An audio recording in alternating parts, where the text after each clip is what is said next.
All right, shalom, shalom, brethren. We out. We down here at the peaceful spot this morning. Right there's persistence. Y'all know persistence. It's been a while since I've been down this way. And big old dogs, a lot of big old dogs up around this way. It's kind of kept me from coming this way for a while, but I just felt like I needed my peaceful spot. And guys, that's where we're at today. So the Lord put a message on me this morning, and that is God is going to use you in a huge way. God is going to use you in a huge way, and he's going to use that which you think is the most unlikely thing to use. 2 Corinthians is what it is, 12:9. My power is made perfect in weakness. And guys, we know about this because in 1st and 2nd Samuel, you can read all about David, who became king, and all his stuff. But I want to touch on a particular part of that story today.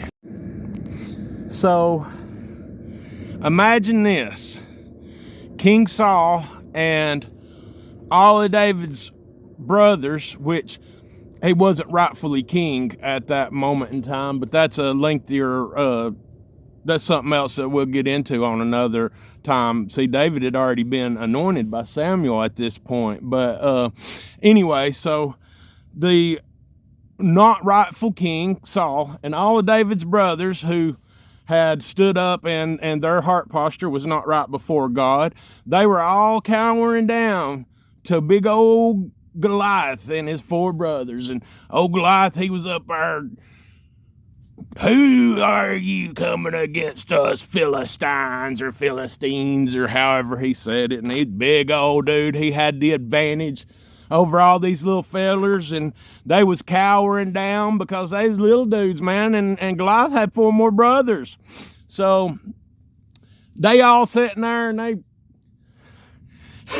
with all their armor and their swords and a bunch of troops, but they just felt tiny. I imagine as grasshoppers against old Goliath and his brothers. And then they had a whole bunch of other troops. After they defeated the giants, they would have had a bunch of other people to defeat. But here comes little pimply faced David, just a little shepherd boy, ain't really looked like much of nothing.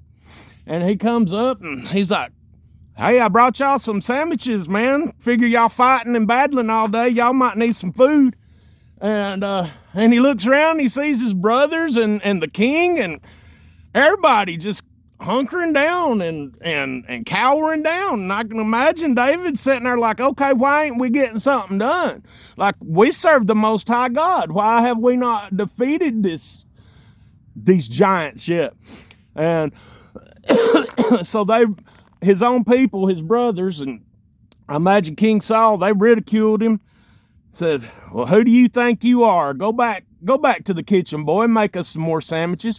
Those of you that's been watching A Time to Reflect, man, something about feeding people sandwiches and things before big betrayals and big things happen. But anyway, so David's sitting there and he's like, what are you talking about? What are you talking about? We serve the Most High God. What do you mean we look defeated?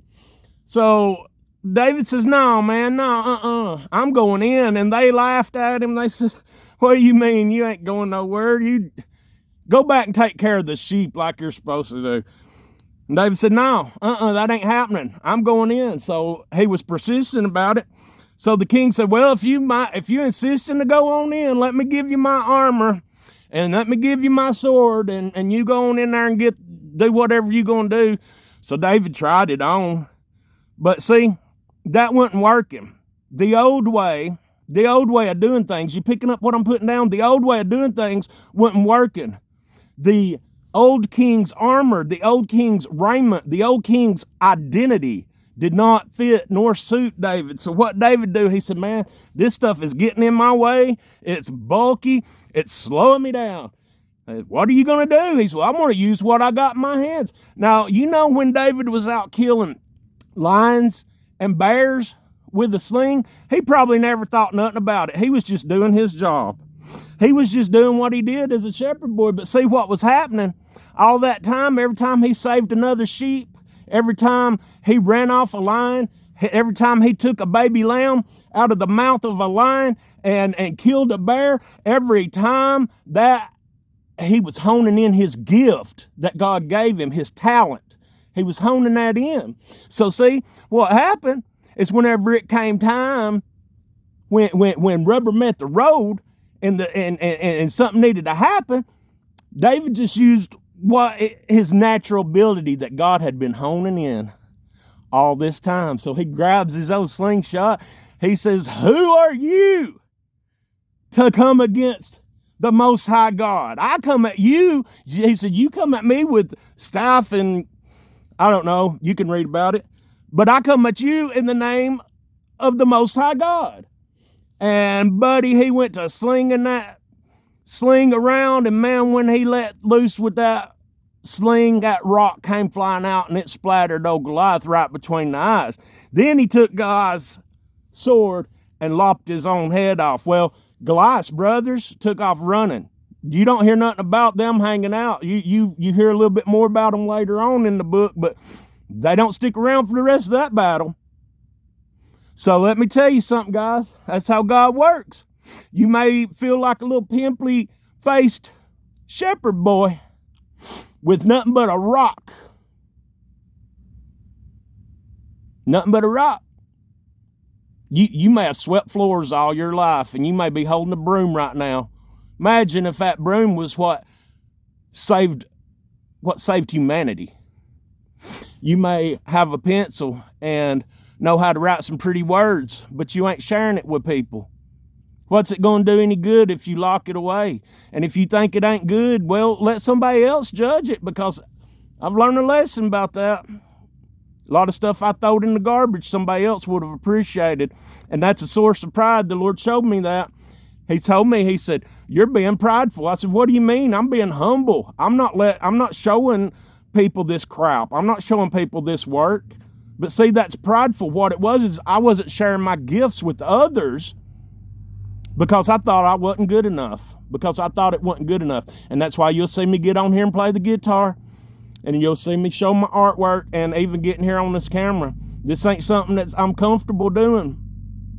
But God gave me these talents. And if I don't at least try, then I'll never know what kind of giant might come down. All right? Hope this encourages you today. Shalom, shalom.